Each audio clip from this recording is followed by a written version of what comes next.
हमारे पिछले अनुभाग में जब हमने बाल पिशाच के आवाहन के विषय में बातें बताई थीं, तो वहाँ पर हमसे एक त्रुटि हुई थी, जिस पर हमारे प्रबुद्ध दर्शकों ने बाद में हमारा ध्यान आकृष्ट करवाया।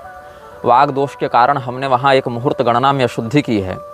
बाल की आराधना प्रधानता से उस समय की जाती है जब सूर्य मेष राशि में 0 से 4 डिग्री के मध्य संचार करते हैं।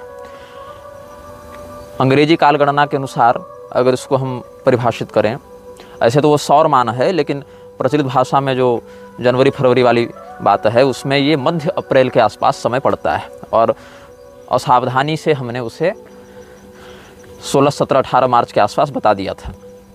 तो हमारे प्रबुद्ध दर्शकों ने इस ओर हमारा ध्यान आकृष्ट करवाया, इसलिए हम उनका धन्यवाद करते हुए इस त्रुटि को सुधारते हैं। और पहले हमने इसी विषय को अभिव्यक्त कर दिया कि बाल की पूजा का मुहूर्त सूर्य के मेष राशि के प्रथम 4 अंशों में संचार का समय होता है, और यह मध्य अप्रैल के आसपास आता है। कुछ लोग कमेंट में यह कह रहे थे कि ये सब बातें आप सार्वजनिक रूप से मत बताइए, ये मत कीजिए, वो मत कीजिए। देखो, चुपचाप देखो वीडियो, पसंद आती है अच्छी बात है, नहीं आती है तो आप जा सकते हैं।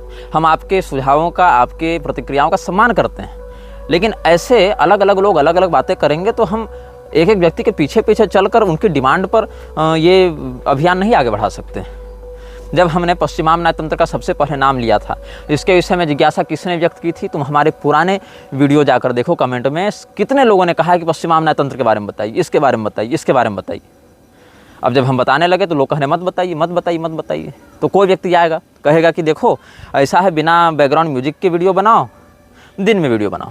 फिर कोई व्यक्ति कहेगा कि नहीं नहीं, बैकग्राउंड म्यूजिक से तो वाइब आती है, एकदम फीलिंग आती है, लेकिन ये जो लाल पीला कर देते हैं फिल्टर में वो ठीक नहीं है। फिर कुछ लोग कहेंगे कि नहीं नहीं, जो चल रहा है बहुत बढ़िया चल रहा है। कुछ लोग कहेंगे कि नहीं, ये तो काल्पनिक बात कर रहा है। कुछ लोग कहेंगे कि नहीं नहीं, ये तो बिल्कुल प्रामाणिक बात है। कुछ लोग कहेंगे पश्चिमाम्नाय तंत्र के बारे में बताओ। कुछ लोग कहेंगे कि नहीं नहीं, ये सारे मंत्र विधान इत्यादि मत बताओ। और कुछ लोग कहेंगे ये तो शैतानों का ही प्रचार कर रहा है, मृक्षराज का ही प्रचार कर रहा है। तो ये सब बातें मत बोलो, नहीं तो एक दिन होगा मैं कमेंट का ही विकल्प बंद कर दूंगा। फिर जिसको जो बोलना है अपने मन में बोलना, और हमको जो बोलना है वीडियो के माध्यम से अपनी बात हम बोलते रहेंगे। कुछ लोग यह परामर्श दे रहे हैं कि प्रेमानंद बाबा के बारे में मत बोलो, चाहे जिसके विषय में बाकी जिसको जो बोलना है सो बोलो। तो ऐसा थोड़ी ही कि प्रेमानंद बाबा चाहे कि तुम्हारे अन्य कोई श्रद्धेय गुरुजन सब सुरखाप के पर लगा के पैदा हुए थे या स्वयं नहीं बोल सकते हैं। जिसका हमने नाम लिया है जिस प्रकरण में, वो व्यक्ति स्वयं हमसे संवाद करे, या उस व्यक्ति के द्वारा कोई अधिकृत प्रतिनिधि हमसे बात करे कि भाई हम नहीं बात कर सकते तो हम इस व्यक्ति को नियुक्त करते हैं इस विषय में संवाद करने के लिए। तो तुम न वो व्यक्ति हो जिसका हमने नाम लिया, न तुम उस व्यक्ति के द्वारा अधिकृत किए गए व्यक्ति हो, तो किस अधिकार से हम तुम्हारी बात माने, किस अधिकार से हम तुमसे इस विषय में संवाद करें? ऐसे तो फिर रामपाल का चेला आकर कहेगा कि हमारे गुरु के बारे में मत बोलो, ऐसे गिरधर मिश्र का चेला आकर बोलेगा हमारे गुरु के बारे में मत बोलो। और सारे चेलों का यही कहना है कि मेरे गुरु के बारे में मत बोलो, बाकी चाहे जिसके बारे में जो बोलना है सो बोलो। तो पहले तुम लोग आपस में निर्णय कर लो कि किसके विषय में बोला जा सकता है और किसके विषय में नहीं। अब तो उसी के विषय में चिंतन करना पड़ेगा, तुम में से सर्वश्रेष्ठ कौन है। नहीं तो आपस में तो केवल शास्त्रीयता का मर्दन करते हुए, केवल एक दूसरे की चापलूसी में, एक दूसरे के अनावश्यक अतिशयोक्तिपूर्ण महिमा मंडल में तुम लोग का जीवन बीतता रहेगा, और फिर तुम यही चाहोगे कि कोई तुम्हारे विषय में कोई भी बात न कहे। सनातन धर्म में अलग अलग दिशाओं के कुछ निश्चित दिक्पाल देवता बताए गए हैं, और उन दिक्पाल देवताओं के साथ साथ दिग्राक्षसों की भी बात होती है। इसमें 2 मत हैं, एक वैदिक मत और एक तांत्रिक मत। वैदिक मत में जो दिग्राक्षसों की बात है उसका वर्णन अथर्वण संहिताओं और उपनिषदों में प्राप्त होता है, और जो तांत्रिक मत के दिग्राक्षसों की चर्चा है वह भैरवी तंत्र इत्यादि में प्राप्त होता है। प्रत्येक दिशा के लिए जो दिग्राक्षस नियुक्त होते हैं, उन दिग्राक्षसों के अधिकार में 18 कोटि सहस्र पिशाच होते हैं। 18 कोटि सहस्त्र को आप सरलता से ऐसे समझें, अगर सीधे सीधे अर्थ लगावें तो 18 खरब राक्षस या पिशाच श्रेणी के जो तत्व हैं वो एक एक दिग्राक्षस के अधिकार में आते हैं। और इन दिग्राक्षसों के नाम क्या हैं? पूर्व दिशा में व्रजक नाम का राक्षस है, अग्नि दिशा में अग्निज्वाल नाम का राक्षस है, दक्षिण दिशा में एक पिंगलक नामक राक्षस है, नैऋत्य दिशा में मरीचक नामक राक्षस है, पश्चिम दिशा में मकरासुर है, मकर नामक राक्षस है, वायव्य दिशा में तक्षक नाम का राक्षस है। ये तक्षक नाग नहीं है, ये तक्षक नाग भिन्न होते हैं। ये तक्षक नाम का दिग राक्षस है जो वायव्य दिशा का अधिकारी है। उत्तर में महाभीम नाम का, ईशान में भैरव नाम का, नीचे पातालवासी नाम का, ऊपर ब्रह्मरूप नाम का, और हम सबों के हृदय में अविद्या का आश्रय लेकर घुसपैठ करने के लिए प्रस्तुत भीमक नाम का राक्षस होता है। ये आगमुक्त मत भैरवी तंत्र में है। अथर्वण मतों के अनुसार इन राक्षसों के नाम में कुछ परिवर्तन हो जाता है।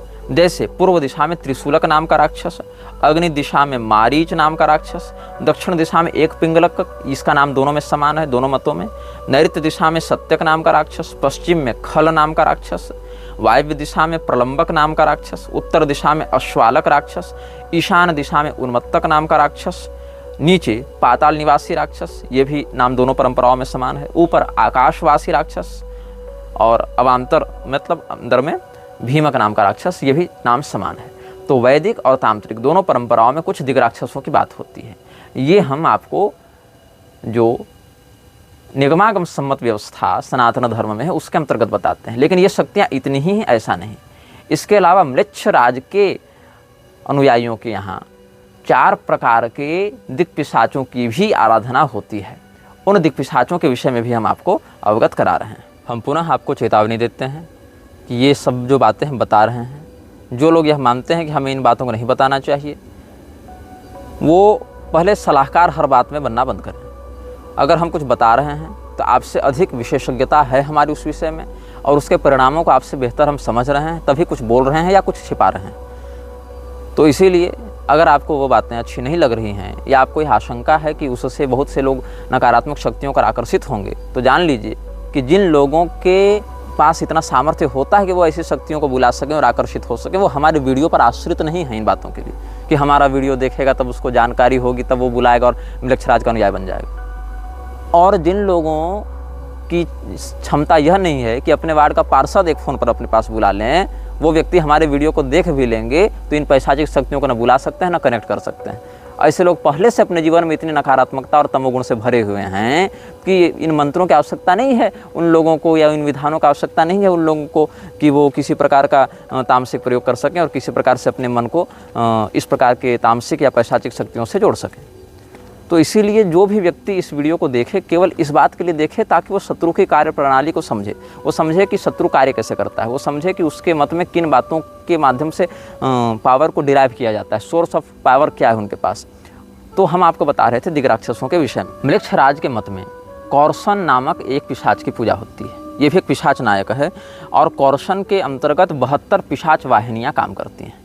कौरसन पश्चिम दिशा से अपनी शक्तियों को प्रसारित करते हुए म्लेच्छराज के अभियानों की रक्षा करता है। पश्चिम दिशा का यह अधिपति है, या कहें तो संरक्षक है, या कहें तो ये द्वारपाल है। म्लेच्छराज की जो पैशाचिक किलेबंदी है उसमें 72 पिशाच वाहिनियों के साथ ये पश्चिम दिशा की ओर से उसकी रक्षा करता है। इसके बाद उत्तर दिशा की ओर से रक्षा करने वाला एक पिशाच है, यह भी 72 पिशाच वाहिनियों का नायक है और इसका नाम है जिमिनियर। जिमिनियर को कहीं कहीं जैमिमार भी कहा गया है और ये उत्तर दिशा की ओर से म्लेच्छराज के अभियान को संरक्षण प्रदान करता है। इसके बाद एक गाप नाम का पिशाच होता है। इस गाप नामक पिशाच के पास 66 वाहिनियाँ हैं पिशाचों की, और ये 66 वाहिनियों के माध्यम से अपने म्लेच्छराज के जो अनुयायी हैं उनकी स्त्रियों के स्वास्थ्य की रक्षा करता है। म्लेच्छराज के अनुयायियों के स्त्रियों की या फीमेल जो उसकी फॉलोअर्स हैं उसके स्वास्थ्य की रक्षा करता है और अपने यौन तृप्तियों को पूर्ण करने के लिए उन स्त्रियों को यह बल प्रदान करता है कि वो पुरुषों का वशीकरण कर सकें और पुरुषों को अपनी ओर आकृष्ट कर सकें। तो म्लेच्छराज की संस्था में बहुत सी ऐसी स्त्रियां जो कि अन्य पुरुषों का वशीकरण करके, सम्मोहन करके उनकी सैक्रिफिशियल जो बलिदान की वृत्ति है वो प्रदान करते हैं या उनको नष्ट करते हैं, तो उनको इसी गाप से शक्ति प्राप्त होती है। साथ ही ये वस्तुओं को इधर उधर करने का भी काम करता है। मेरे निजी संज्ञान में बहुत से ऐसे लोग हैं जो अपने जीवन में पैसों के गायब होने से बड़े परेशान रहे। मतलब घर बंद है, तिजोरी बंद है और घर में कोई दूसरा नहीं है, फिर भी उनके रखे पैसे गायब होने लगे बंद तिजोरी में से। ऐसे बहुत से लोग मेरे निजी परिचय में हैं। बाद में उनका समाधान करने का भी हमने प्रयास किया और बहुत से लोगों के कष्ट भी दूर हुए। तो ऐसे जो काम होते हैं, पैसे को इधर उधर करना या कहीं पर काले धन को इधर उधर करना, जो बड़ी ताकतें होती हैं, या कहीं गड़े धन की खोज करना, लेकिन इनमें से सामान को इधर उधर करने वाली जो वाहिनियाँ हैं उनकी संख्या है 20। और ये गाप जो है वह दक्षिण दिशा की ओर से म्लेच्छराज के अभियान को संरक्षण प्रदान करता है। लेकिन जब ये गाप अपनी 20 वाहिनियों के साथ म्लेच्छराज की संपदा को या उसके अनुयायियों के बड़े बड़े सोना चांदी और अन्य उपस्करों को इधर से उधर करने का काम करता है, तो फिर ये जो दक्षिण दिशा की ओर से संरक्षण प्रदान कर रहा है, उस दिशा में तो कोई संरक्षक बचा नहीं।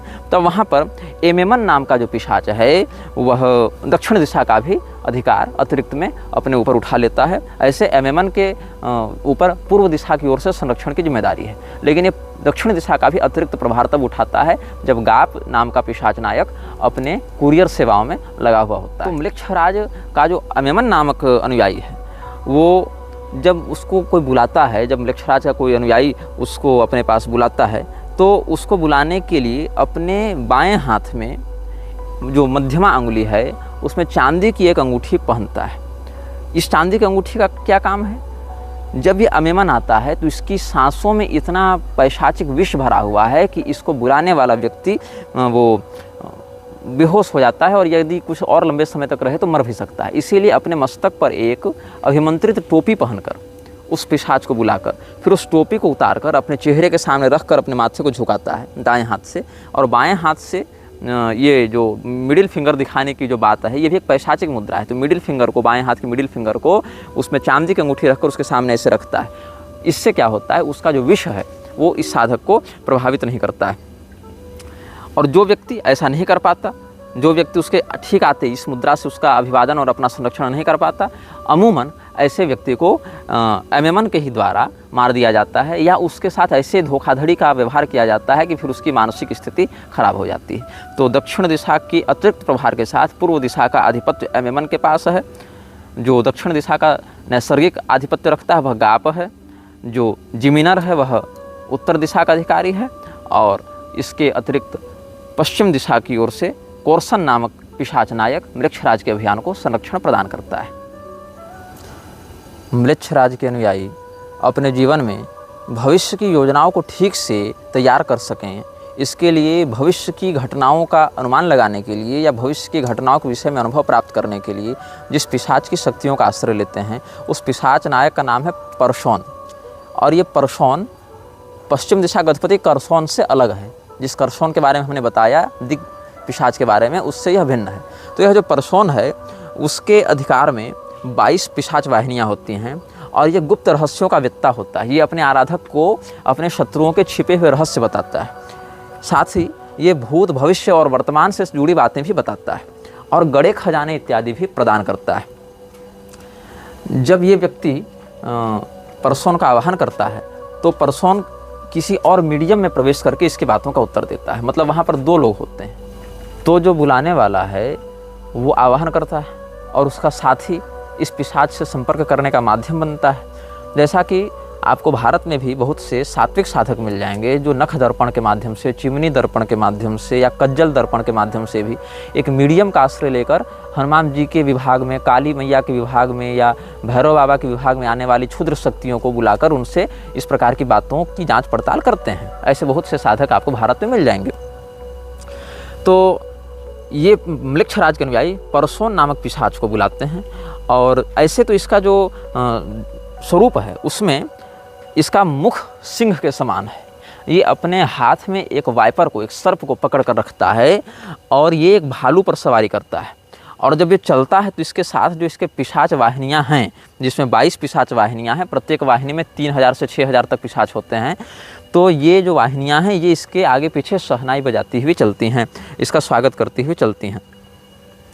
और जब इसको बुलाया जाता है तो जो इसका आवाहक है उसको कई प्रकार की झंझनाहट, झटके और फुसफुसाहट की आवाज़ें भी सुनाई पड़ती हैं। तो इसको कैसे बुलाते हैं ये लोग? जब सूर्य मिथुन राशि में 11वें डिग्री में रहे, अथवा सूर्य मिथुन राशि में 15वें डिग्री पर रहे, 15 अंश पर रहे या 11वें अंश पर रहे, तब इसको ये लोग बुलाते हैं।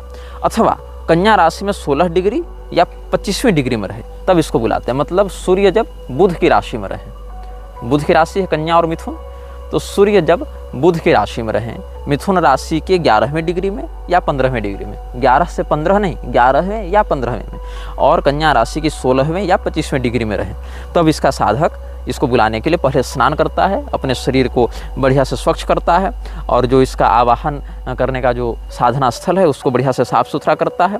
फिर अपने सामने एक यंत्र बनाता है, यंत्र भूमि पर भी बना सकते हैं ये लोग, या यंत्र ये लोग कागज़ पर भी बनाते हैं कई बार।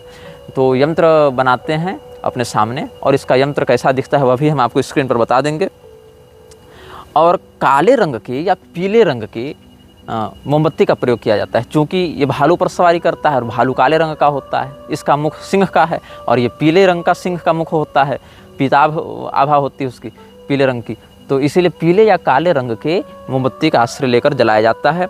और साथ में जो फ्रैंक इंसेंस है वो अगरबत्ती इसके सामने जलाई जाती है, और दूसरी सभी जो रोशनियाँ हैं वो बंद कर दी जाती हैं, बस ये मोमबत्ती जलती है। और इसको बुलाने के लिए ज़ोर ज़ोर से घंटियाँ बजाई जाती हैं, और उन घंटियों की ध्वनि के साथ साथ ये लोग एक मंत्र पढ़ते हैं। सबसे पहले तो ये अपने चारों ओर नमक से घेरा बनाता है, जो इसका साधक है अपनी सुरक्षा करने के लिए अपने चारों ओर नमक से घेरा बनाता है, और इसके दिग्बंधन के लिए मंत्र पढ़ता है रॉग मेल कदास, रॉग मेल कदास, रॉग मेल कदास, ये पढ़ता है। और इससे जो पर्सन है वो आता है, लेकिन उसकी जो नकारात्मक शक्तियाँ हैं वो साधक पर हावी नहीं हो पाती हैं। इसके बाद इसको उपहार में एक आर्किड का पौधा दिया जाता है। आर्किड एक प्रकार का विशेष पुष्प है, लेकिन इसके साधक इसको बुलाने के लिए बड़ी लंबी तैयारी करते हैं, और ये पौधा ये स्वयं लगाते हैं, मतलब ये बाज़ार से खरीद कर नहीं लाते। जिस ऑर्किड को भेंट देने के लिए रखा जाता है उस ऑर्किड को यही लोग रोपते हैं, यही लोग खाद पानी देते हैं, ये लोग अपने से उसको उगाते हैं, उसको तैयार करते हैं। और एक चिट्ठी में इसके पास जो भी बातें रखनी हैं, इसके पास जो भी मांगे रखनी है, या इससे जो भी काम करवाना है, उस चिट्ठी में वो सारी बातें ये लोग लिख कर रखते हैं, और इसके आने पर वही चिट्ठी इसके सामने रख दी जाती है। एक और यंत्र की एक और घंटी को रख दिया जाता है, और दूसरी ओर मतलब यंत्र की दाहिनी ओर जो चिट्ठी है जिस पर सारी मांग लिखी हुई है वो रख दी जाती है, और यंत्र की बाईं ओर वो घंटी रख दी जाती है, जिसको बजाकर इस पिशाच का आवाहन किया जाता है। और मोमबत्ती की रोशनी में देखते हुए, अपने नेत्रों को धीरे धीरे बंद करते हुए, इसके यंत्र का ध्यान करते हुए इसके मंत्र का जप किया जाता है। और इसका मंत्र है एना जकोरे ओंका परसोन, एना जकोरे ओंका परसोन, एना जकोरे ओंका परसोन। इस प्रकार से इसके मंत्र का किया जाता है उच्चारण। कितनी बार किया जाता है इतना आप खुल के नहीं बताएंगे, क्योंकि फिर लोग कहेंगे कि तुम तो शैतानों की उपासना सिखाने लग गए, इसलिए इतना तुम लोग अभी जान लो। और जो भी इसके मन में जिज्ञासा होती है वो परसोन इसको बताता है, या जो भी इसको जानना होता है, या जिस प्रकार की रहस्यमयी इसकी बातें पूछनी होती हैं वो पूछ लेता है, और क्या तुम्हारा उद्देश्य सब बता देता है। तो परसोन को फिर विदा करते हुए इसको धन्यवाद करके ये लोग विदा करते हैं। और जिस चिट्ठी में अपने प्रश्न लिखे होते हैं उस चिट्ठी को उसी मोमबत्ती में जलाकर राख कर दिया जाता है, लेकिन यंत्र को सदैव अपने पास रखना पड़ता है। यदि यंत्र को नष्ट कर दिया जाए तो वो जानकारी जो ये बताता है वो भी तुम भूल जाओगे। मतलब जो ये जानकारी दे रहा है उस जानकारी की मेमोरी तुम्हारे दिमाग में नहीं, उस यंत्र में छिपी हुई है। मतलब अगर वो यंत्र नष्ट होगा तो वो जो भी तुमको बताया वो सारी जानकारी भी तुम भूल जाओगे। तो कुल मिला के इतना परिश्रम नष्ट हो जाता है। इसलिए म्लेच्छराज के अनुयायी उस यंत्र को उत्कीर्ण करके चाहे तो गले में धारण कर लेते हैं, या बाहू में धारण कर लेते हैं, या पर्स इत्यादि में उसको लिख कर रख लेते हैं। परसोन को बुलाने के लिए जो घंटी बजाई जाती है उसमें जो हाई ऑर्डर के आवाहक हैं वो सोने की घंटी का प्रयोग करते हैं, और जो छोटे स्तर के उपासक हैं वो थोड़े कम पैसे वाले हैं भी, वो लोग गोल्ड प्लेटेड घंटी का प्रयोग करते हैं। उसके ऊपर सोने का पानी चढ़ाकर प्रयोग करते हैं, और एक बार उसको ऑर्किड के फूलों के पास बजाते हैं, एक बार ज़मीन में जो यंत्र है उसके पास बजाते हैं, और एक बार जो ऑर्किड के फूल रखे हुए हैं परसोन के लिए उसके पास बजाकर इसको पुकारते हैं। इसके बाद हम आपको एक और पिशाच के बारे में बताएंगे जो बड़ा प्रसिद्ध है म्लेच्छराज के अनुयायियों के मध्य, या इस प्रकार के शोध में रुचि रखने वाले लोग भी इसके विषय में बहुत अच्छे से जानते हैं। ये बड़ा शक्तिशाली पिशाच है, और इसके अधिकार में 200 से अधिक लगभग पिशाच वाहिनियाँ होती हैं। 200 आप मान लीजिए, तो 200 पिशाच वाहिनियों में न्यूनतम भी अगर इसके अंतर्गत काम करने वाले पिशाच होंगे तो लगभग 6 लाख पिशाच इसके अंतर्गत काम करते हैं न्यूनतम में। अधिकतम में ये संख्या 12 लाख तक जा सकती है। तो ये बहुत बड़ा पिशाच है, लेकिन इतना बड़ा पिशाच होने के बाद भी ये अपेक्षाकृत अन्य पिशाचों की तुलना में थोड़ा सौम्य होता है। जो खतरनाक पिशाच है उनके विषय में थोड़े आगे बताएंगे आपको। तो ये पैमन जो है इसका नाम है, और ये स्त्री और पुरुष दोनों के रूप में अपने साधक के पास आता है। तो ये पैमन नर भी है और मादा भी है। मतलब अपने आप को ये जेंडर फ्लूइड रूप में रखता है और ये अब किसी भी रूप में प्रस्तुत हो सकता है, लेकिन सामान्यतया जब ये आता है तो ये एक ऊँट पर बैठकर आता है। इसका वाहन ऊँट है और ये अपने मस्तक पर एक स्वर्ण का मुकुट धारण करता है। और चूंकि ये बहुत बड़ा पिशाच नायक है, 10-10 लाख पिशाच मान लीजिए आप, 6 लाख न्यूनतम, 12 लाख अधिकतम, एग्जैक्ट संख्या तो नहीं बता पाएंगे हम भी, लेकिन लगभग इतने पिशाच इसके अंतर्गत काम करते हैं। तो ये अकेले नहीं आता है, ये जब आता है तो इसके 2 अंगरक्षक इसके साथ होते हैं। उन अंगरक्षकों के नाम है लबाल और अबाली। तो लबाल और अबाली भी इसके साथ आते हैं। यद्यपि यदि साधक तीनों के लिए पर्याप्त बलिदान देने में असमर्थ है तो अकेले पैमन को भी बुला सकता है, लेकिन अकेले आने पर पैमन उतना प्रसन्न नहीं होता है, उतना साथ नहीं देता है अपने साधक का। तो इसको कब बुलाते हैं ये लोग?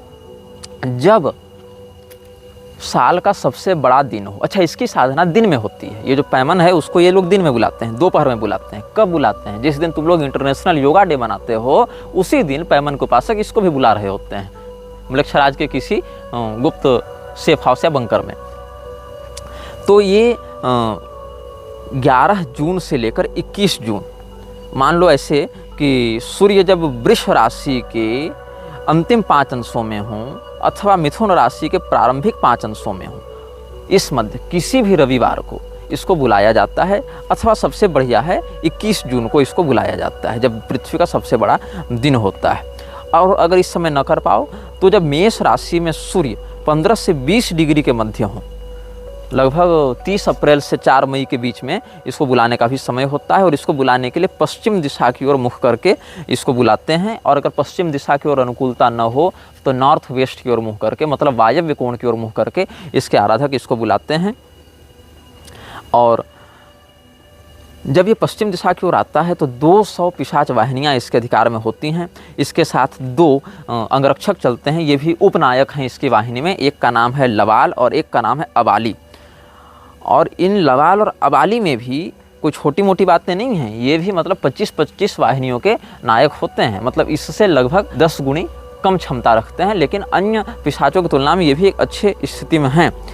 तो जब इसको बुलाया जाता है तो आकाश की ओर देखते हुए अपने दोनों हाथ को फैलाकर, जो वायव्य कोण है उसकी आकाश की ओर देखते हुए इसका आवाहन किया जाता है। और ये अपने साधक को कलात्मक विषय बताता है, दार्शनिक विषय बताता है, गणित के बहुत सारे अनसुलझी बातें बताता है। तो इसके बड़े बड़े मलक्षराज के अनुयायी जो वैज्ञानिक संप्रदाय से थे, संप्रदाय से तात्पर्य मेरा समूह से, जो वैज्ञानिक माने गए बड़े बड़े, और उन्होंने बड़े गजब गजब मशीनें बना दी और बड़े गजब गजब काम कर दिए, उन्होंने इसके बहुत व्यापक काम किए हैं। और बहुत से लेखक ऐसे हुए हैं मलक्षराज के समर्थक जिन्होंने खुलेआम पैमन को अपनी कृतियाँ भेंट की हैं, ये दावा करते हुए कि ये जो हमने दार्शनिक पुस्तक लिखी है ये हमको पैमन ने बताया। ऐसा खुलेआम बहुत से लेखकों ने पैमन को ट्रिब्यूट में दिया है। फ्रंट पेज के एक्नॉलेजमेंट में उसका नाम लिखा है कि हमको पैमन ने ये बताया, हमने उसको समन किया, पैमन ने आकर हमें ये जानकारी दी, तब हम उसको एक क्रेडिट देते हैं, उसका एक्नॉलेजमेंट में नाम लिख रहे हैं हम। तो ये क्या खाता है, पैमन को भोग कैसे दिया जाता है? अपेक्षाकृत सौम्य प्रेत है और सफ़ेद बालू में इसको भोग दिया जाता है। सामने सफ़ेद बालू बिछाकर, ऐसे तो पहले नहा धोकर इसका यंत्र तैयार करके, और इसकी 4 मोमबत्तियाँ रहती हैं। उन मोमबत्तियों का रंग जो है वो काला या गाढ़ा नीला होता है, कहीं कहीं पीला भी लोग प्रयोग करते हैं, क्योंकि ऊँट पर बैठकर आता है ना, ऊँट सामान्यतः पीले रंग के होते हैं, इसीलिए। तो 4 मोमबत्तियाँ जो गहरे काले नीले रंग की हैं अथवा जो पीले रंग की हैं, उनकी स्थापना की जाती है जलाकर। सबसे पहले उत्तर दिशा, फिर पूर्व दिशा में, फिर दक्षिण दिशा में, फिर पश्चिम दिशा में, ऐसे करके 4 मोमबत्तियों को रखकर सामने उसका यंत्र स्थापित करके वायव्य दिशा की ओर देखते हुए आकाश में दोनों हाथों को फैलाकर इसका आवाहन किया जाता है। और इसको बुलाने का मंत्र पढ़ा जाता है, लेनान टासा जेडन पैमन, लेनान टासा जेडन पैमन, लेनान टासा जेडन पैमन, ऐसा पढ़ा जाता है। और सफ़ेद बालू सामने बिछाकर कॉफ़ी तैयार करके, कॉफ़ी में शहद मिलाकर उसको दिया जाता है। और पीने के लिए इसको झरने का पानी दिया जाता है। और इसके वाहन ऊँट के लिए सूर्यमुखी के बीज देकर उसको संतुष्ट किया जाता है। तो ये सामान्यतया सात्विक भोग ग्रहण करता है, मतलब शाकाहारी टाइप का है थोड़ा ये। और सफ़ेद बालू में सामने कॉफ़ी बनाकर मधु मिलाकर उसको गिराते हुए झरने का पानी पीने के लिए दिया जाता है। इससे पैमन प्रसन्न होता है। और अपने साधक को जो भी जानकारी चाहिए होती है वो म्लेच्छराज के अनुयायी को ये प्रदान कर देता है, जिससे वो बड़े बड़े शोध और वैज्ञानिक आविष्कारों में सफलता भी प्राप्त कर लेता है। अब हम आपको एक ऐसे पिशाच नायक के विषय में बताएंगे जिसको बुलाने में म्लेच्छराज के अनुयायियों के पसीने छूट जाते हैं। यद्यपि इसमें बड़ी शक्ति है और इसका ऐतिहासिक महत्व भी है। इसकी सहायता से एक बहुत बड़े ऐतिहासिक घटना को जन्म दिया गया था और दबी चुबी भाषा में, थोड़ी दबी जबान में, लेकिन बहुत से लोग इसको स्वीकार भी करते हैं और कुछ तो खुलेआम भी स्वीकार करते हैं इस बात को। इस पिशाच का नाम है बेलेथ और इसको बुलाने के लिए व्यक्ति का बहुत अधिक मानसिक और शारीरिक रूप से मजबूत होना आवश्यक है, क्योंकि इसको बुलाकर नियंत्रित करना बड़ा कठिन हो जाता है। तो ये जो बेलेथ है, इसको किसने बुलाया था और इसकी सहायता से क्या कार्य किया था, इसके विषय में हम आपको एक सांकेतिक बात बताते हैं। बहुत खुलकर नहीं बताएंगे, बस नाम बताते जाएंगे। नाम थोड़े भ्रामक हो सकते हैं और लेकिन आप अगर ध्यान से सुनेंगे, नोट कर लेंगे, इतिहास में इस बात को क्रॉस चेक करेंगे तो आप इस बात को सही भी पाएंगे। ऐसे हमने आपको बाल को बुलाने की जब विधि बताई थी तो आपको हमने याओ एल इस प्रकार से 3 बार उच्चारण करके अपना दिग्बंधन किया जाता है, ऐसा कहा था। तो आज हमको एक दर्शक ने मैसेज किया जिसमें कहते हैं कोई एमिनेम नाम का गायक है, रैप सिंगर है शायद, तो कोई एमिनेम नाम का गायक है, उसका एक गाना है 3 AM। तो 3 AM गाना से पहले वो कहते हैं कि याओ एल बोलता है और अंत में ही बोलता है। तो ये इनको ध्यान में आया, इन्होंने कहा कि आप एमिनेम का 3 AM गाना भी सुने जो बाल का आओ एल बोला जाता है शुरू में भी और अंत में भी। आज 2025 में ये ध्यान में आया, आप स्वयं सुने। इस गाने में अपने शत्रुओं की वो बात करता है। हो सकता है ऐसा, ऐसे भी ये पॉप म्यूजिक, रॉक सिंगर इत्यादि बहुत ज़्यादा इन सभी संस्थाओं से जुड़े हुए हैं। कुछ तो खुले आम जुड़े हुए हैं, कुछ लोग गुप्त रूप से जुड़े हुए हैं। तो अब हम आपको बेलेथ के विषय में बता रहे थे कि बेलेथ का कैसे प्रयोग किया गया। ये घटना है 15वीं शताब्दी के प्रारंभ की। क्या हुआ था, फ्रांस में एक राजा था जिसका नाम था चार्ल्स द सिक्स्थ। तो चार्ल्स द सिक्स्थ की लड़ाई चलती थी इंग्लैंड वालों से। इंग्लैंड में हेनरी का शासन था, हेनरी पंचम का, और इधर चार्ल्स षष्ठ का शासन था। तो बहुत छोटी मोटी लड़ाइयाँ होती रहीं। अंत में 1415 ईस्वी में चार्ल्स षष्ठ की लड़ाई हुई थी हेनरी पंचम से और हेनरी पंचम ने उसको बहुत बुरी तरीके से पराजित किया। और फिर कुछ डिस्प्यूट्स के बाद, लगभग 4-5 वर्षों के मध्यस्थता के बाद एक संधि की गई। उस संधि का नाम था ट्रीटी ऑफ ट्रॉयस। तो ट्रीटी ऑफ ट्रॉयस में ये कहा गया कि जो राजा चार्ल्स सिक्स्थ है वो अपनी बेटी का विवाह करेगा हेनरी पंचम से। मतलब फ्रांस का राजा जो चार्ल्स सिक्स्थ है वो अपनी बेटी कैथरीन का विवाह करेगा इंग्लैंड के राजा हेनरी पंचम से, और उनके माध्यम से जो संतान होगी वो फ्रांस का राजा बनेगी। वही जो संतान होगी वही फ्रांस की गद्दी का असली उत्तराधिकारी बनेगी। तो इस समय जो चार्ल्स षष्ठ था उसका अपना भी एक बेटा था जो चार्ल्स सप्तम था। तो इसने क्या किया, अपनी बेटी कैथरीन का विवाह कर दिया हेनरी पंचम से, और चार्ल्स सप्तम जो एक लेजिटिमेट आयर था थ्रोन का, लेजिटिमेट आयर को उसने बेदखल कर दिया, उसको इनहेरिटेड करने से मना कर दिया, डिसइनहेरिटेड कर दिया। तो इससे क्या हुआ, हेनरी पंचम अब बेटा होगा, संतान होगी, तब तो राजा बनेगी। तब तक वो संरक्षक राजा के रूप में फ्रांस की गद्दी का संरक्षण करता रहा और प्रभाव तो उसी का अधिक था क्योंकि संधि में वो जीत चुका था और उसी का बेटा होने वाला वारिस था। तो जब बेदखल किया गया इसको, किसको, चार्ल्स सप्तम को अपने पैतृक राज्य से, तब इसने पैशाचिक शक्तियों की आराधना करना प्रारंभ किया। और पैशाचिक शक्तियों की आराधना, ये संधि कब हुई है, ये संधि हुई है 21 मई 1420 ईस्वी में। 21 मई 1420 ईस्वी में ये संधि हुई। और जब इसको बेदखल किया गया चार्ल्स सप्तम को अपनी पैतृक गद्दी से, तो उसके बाद इसने जब पैशाचिक शक्तियों का आराधना की तो बहुत अंदरूनी बातों से जो अभिज्ञ हैं, जो जुड़े हुए हैं इन पैशाचिक साधनाओं से, वो लोग यह स्पष्ट कहते हैं उसने बेलेथ का आवाहन किया था। कैसे किया था ये बाद में बताऊंगा। उसने बेलेथ का आवाहन किया और उससे मदद मांगी कि तुम हमको राज्य सत्ता दो, हमारे शत्रुओं का नाश करो, क्योंकि हमारा तो अधिकार भी बनता है। तो बेलेथ ने उसकी मदद की और बेलेथ ने इसके शत्रुओं का संहार किया। सबसे पहले बेलेथ ने किसको मारा, हेनरी पंचम को मारा। हेनरी पंचम को कब मारा बेलेथ ने, 31 अगस्त 1422 ईस्वी को मारा। उस समय हेनरी षष्ठ का जन्म हो चुका था जो फ्रांस का होने वाला राजा बनता उस ट्रीटी ऑफ ट्रॉयस के आधार पर। तो वो फ्रांस का राजा बनने वाला था। उस समय 8 महीने का वो नवजात शिशु था। उसी समय उसके पिता को मार दिया गया 31 अगस्त 1422 को, पहले उसी को मारा। फिर जो इधर चार्ल्स सप्तम का बाप था चार्ल्स षष्ठ वो भी पागल होकर मरा था। उसको लगता था कि मैं कांच का बना हुआ हूँ और मैं कहीं किसी से मिलूंगा तो मैं गिर जाऊंगा, इसलिए अपने चारों ओर उसने लोहे सिलवा रखे थे अपने कपड़े में ताकि हम बिखर न जाएं। मैं कांच का बना हूँ ऐसा उसको लगता था भ्रम। तो उसको भी लोग कहते हैं कि बहुत ज़्यादा वो मानसिक रूप से पागलपन का शिकार था। पागलपन का शिकार था कि पिशाचाक्रांत था, ये तो रहस्य का विषय है।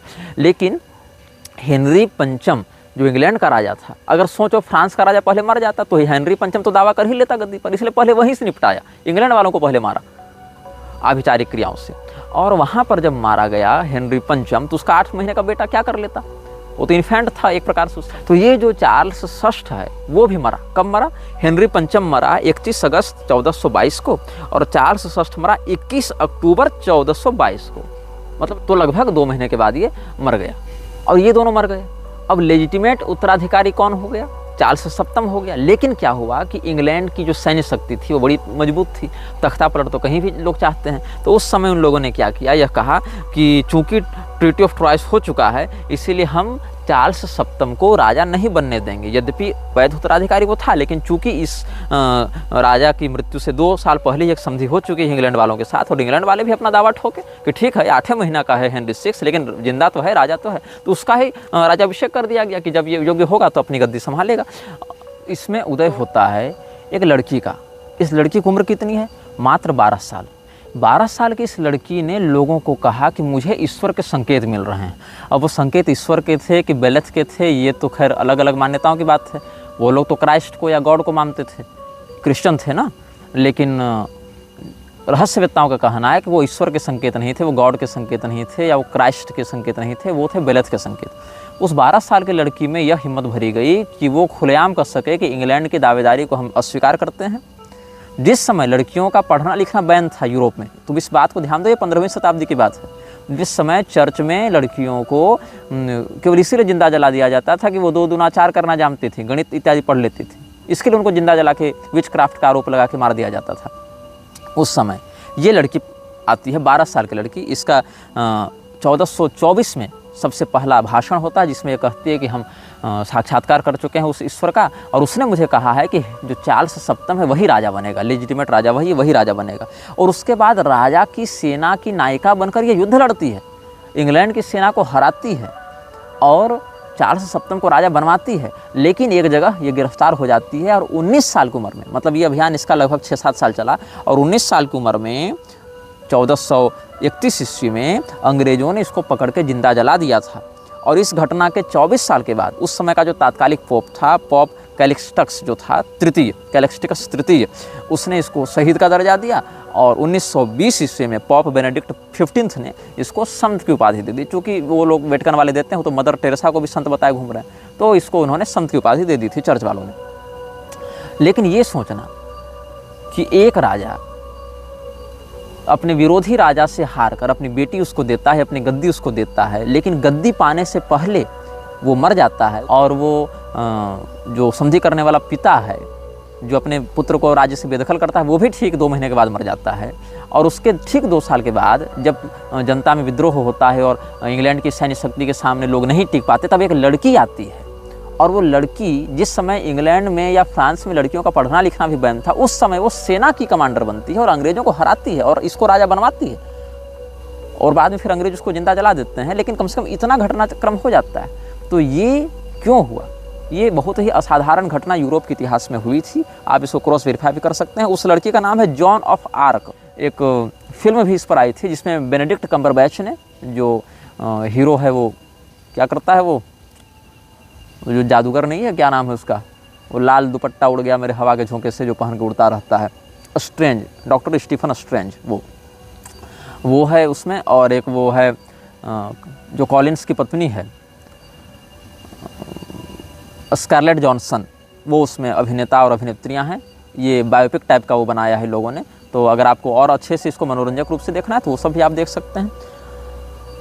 इसके आवाहन की जो बात है, बेलेथ के आवाहन की जो बात है, उसके विषय में हम आपको कुछ संकेत कर रहे थे। तो इस बेलेथ को बुलाने के लिए जब इसका साधक आवाहन करता है तो इसको बुलाने की 2 पद्धतियाँ हैं। एक तो आप जगे रहें उस समय इसको बुलाएं, या फिर आप इसको बुलाकर सो जाएं।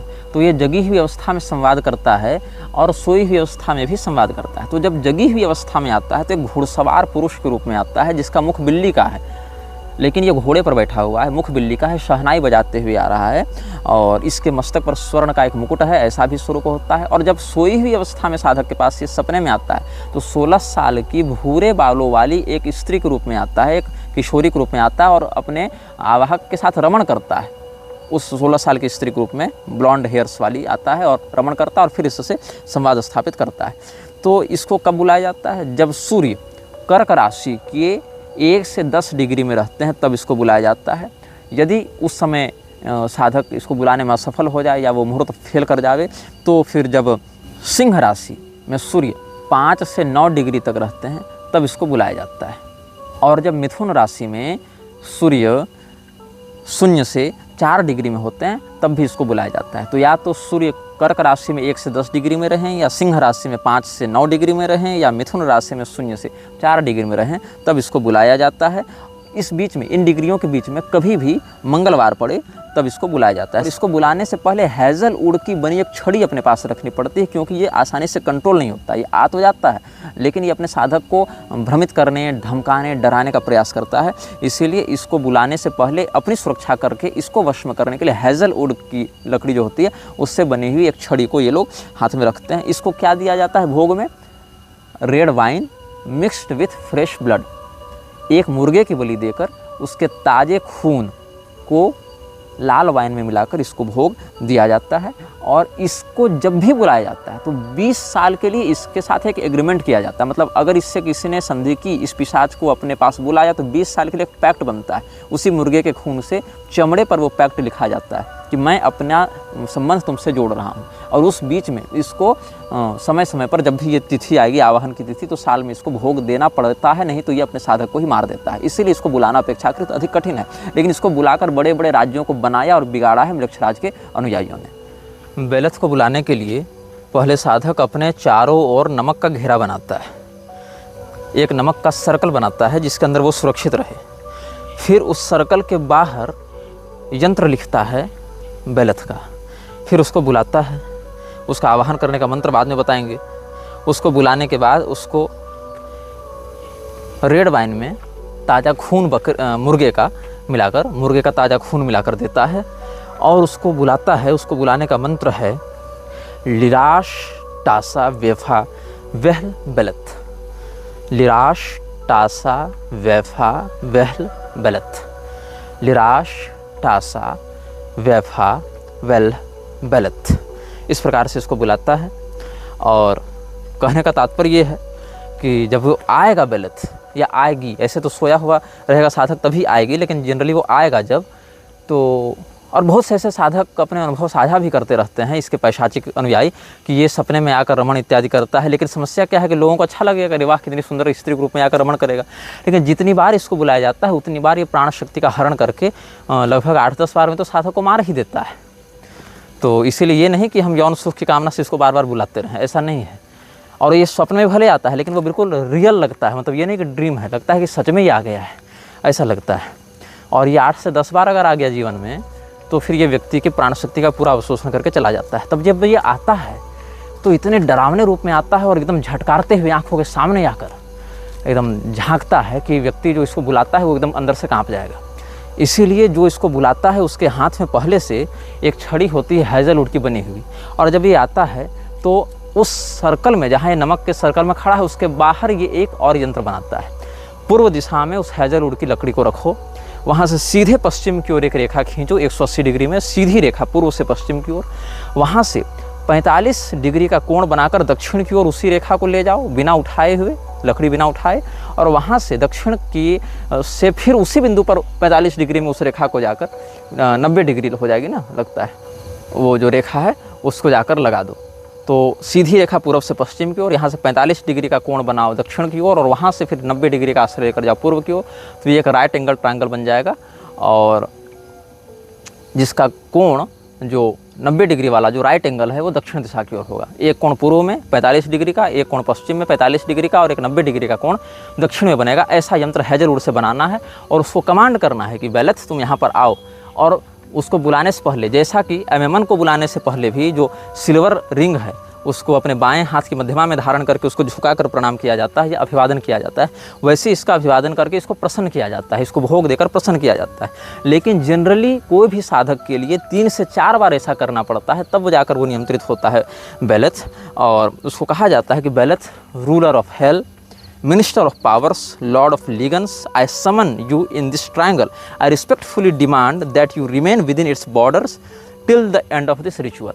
मतलब हे नरक के सरताज बादशाह, इस प्रकार से उसको ये लोग बुलाते हैं मृक्षराज के अनुयायी। स्वागत करता हूँ मैं आपका, मैं आपको पूरे सम्मान के साथ इस रेखा में, इस ट्रायंगल में आने का, इस त्रिकोण में आने का निमंत्रण देता हूँ और तब तक वहाँ पर रहने का कहता हूँ। यावत पूजावसानम में तावत तुम सुस्थिरो भव, जब तक हमारा यह रिचुअल समाप्त न हो जाए तब तक तुम वहीं पर रहो और तब तक तुम हमारे आदेश के अनुसार या जो हमारी इच्छा है उसके अनुसार तुम कार्य करो। इस प्रकार से इसको कहा जाता है। और 85 पिशाच वाहिनियाँ, 85 जो हैं इसकी वाहिनियाँ इसकी कंट्रोल में रहती हैं और ये बिल्कुल क्रोध से आता है और इसका प्रयोग करके ही अधिकाधिक लव जिहाद को फैलाया जाता है। और ये जिस भी व्यक्ति को चाहे किसी भी व्यक्ति के प्रति आकृष्ट कर दे और उसके अपने विवेक को बिल्कुल नष्ट कर देता है। बेलेथ की ये ताकत होती है कि ये किसी भी लड़की को किसी भी लड़के के प्रति ऐसा पागल कर सकता है कि फिर उसको इस प्यार के अलावा कुछ नहीं दिखता है। किसी को भी किसी का वफादार बना सकता है, किसी को भी किसी के प्रति दिल तोड़ सकता है। तो स्त्री और पुरुष दोनों के एक दूसरे के प्रति या पुरुष को पुरुष के प्रति, स्त्री को स्त्री के प्रति आकर्षित करने का इसका काम होता है और बड़ी बड़ी सत्ताओं को एक दूसरे का विद्रोही बनाना या बड़ी से बड़ी सत्ता को एक दूसरे के अनुकूल कर देना इसका काम होता है। तो पैमन इत्यादि जब आते हैं तो वो पहले अपनी भाषा में बात करते हैं, पैशाचिक भाषा में बात करते हैं, फिर उसका आवाहक उसको कहता है कि आप मेरी भाषा में बात करें, तब वो उसकी भाषा में बात करते हैं। लेकिन बेलेथ ऐसा नहीं, वो आते के साथ व्यक्ति के मन में घुस जाता है, उसके अंदर की भावना को झांक लेता है कि ये कौन चाहता है, क्या चाहता है, इसका उद्देश्य क्या है। इसलिए बेलेथ से छल करना बहुत भारी पड़ता है, क्रोध भी है, क्रूर भी है, आपके अंदर तक घुसा हुआ। इसीलिए मृक्षराज के अनुयायी, छोटे अनुयायी तो इसको बुलाते ही नहीं, और जो हाई ऑर्डर के अनुयायी हैं, जो अभ्यस्त हैं इस प्रकार की पैशाचिक क्रियाएं, वो भी बुलाते हैं। तो बहुत विशेष काम के लिए, बहुत विशिष्ट क्रियाओं के लिए, बहुत आपातकाल होने पर ही इसका आवाहन करते हैं। यह वीडियो जल्द ही हटा दिया जा सकता है। कृपया थर्ड पार्टी ऐप्स का उपयोग करके डाउनलोड करें। आप इस वीडियो को अपने चैनल पर फिर से अपलोड भी कर सकते हैं।